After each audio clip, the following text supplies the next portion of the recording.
going to do a talk today very quickly on two topics. The first is just the collection of genetically diverse seed lots, and then secondly, the production of that seed in the nursery. So first and foremost, sort of leading on from what Nola said, is the collection of really diverse and genetically diverse, I should say, seed. And I think that is the key to successful ecological restoration when you're using the nursery stock. So how do we achieve this diversity? Many of you would have heard of FloraBank guidelines. These are sort of the 5 golden rules that we apply at the community nursery when we're collecting our seed. First and foremost is to target large populations. So when we say a large population, we're talking generally in excess of 100 plants. Secondly, we're talking about mixing up the collection from those plant populations, so you're not sort of collecting from brother and sister plants, so to speak.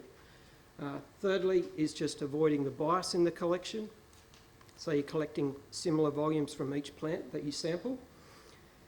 Really importantly is collecting plants from synchronous flowering events, so that you're ensuring there's been really good cross-pollination and really good documentation of that seed collecting.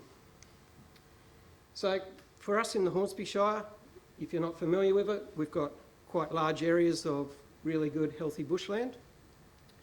But you've got to sort of weigh up, where do you do the restoration? Is it really needed in these sort of environments? So most of our restoration work involving the seed collecting is actually in these really fragmented areas. So the example I've got here is indigos. Many of you might know that. They grow on these really deep shale-derived soils. And you can see the creek lines coming off this go back into the sandstone country, so it's quite different. So in this instance, what we're doing is bringing back these plants into one seed lot. So although they're fragmented in the landscape, coming back into the nursery, we're bringing them back together so that when they go out onto the new site, then they can be brought back together to breed and interact again. So the role of the nursery essentially then, it's for restoration of these highly disturbed areas. For us in Hornsby, this is mainly blue gum high forest and turpentine ironbark forest, and therefore the nursery plays this key role in reconnecting these fragmented plant populations. So the second part that I'd just like to briefly touch on is just what makes the nursery successful, and if you're interested in starting a nursery. The first is having really good quality and reliable infrastructure. Really good inputs, such as quality potting mixes. It's really paramount to understand the growing conditions in your nursery, so not just having a shade house and relying just on that, it's having a whole sort of array of different growing areas to get the plants really hardened off and really ready to go out in the ground.